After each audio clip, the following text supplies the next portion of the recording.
જાણીતા આગાહીકાર જયપ્રકાશ માઢકે અનુમાન વ્યક્ત કર્યું છે સિસ્ટમનું પહેલું પગલું જે દક્ષિણ અને સૌરાષ્ટ્રના દરિયા કિનારે પડી ચૂક્યું છે। 2 દિવસમાં સૌરાષ્ટ્ર, કચ્છ અને આખા ગુજરાતને આ સિસ્ટમ આવરી લેશે।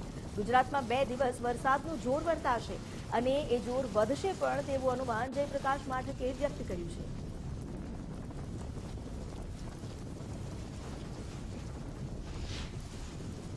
બંગાળની ખાડીની સિસ્ટમ મહારાષ્ટ્ર અને મુંબઈ ઉપર ખૂબ પ્રભાવિત છે, જે ધીમે ધીમે ગુજરાત તરફ આવી રહી છે અને એને પરિણામે ગુજરાતમાં વરસાદ વધશે અને તારીખ 21 અને 22 તારીખે એ સમગ્ર ગુજરાત ઉપર આ સિસ્ટમ છવાઈ જશે।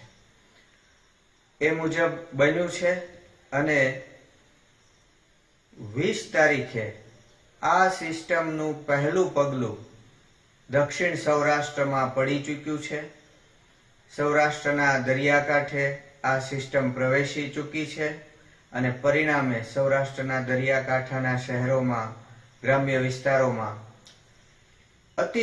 ભારેથી અતિ ભારે વરસાદ પડ્યો છે, જે 10-10 ઇંચ સુધીનો વરસાદ થયો છે।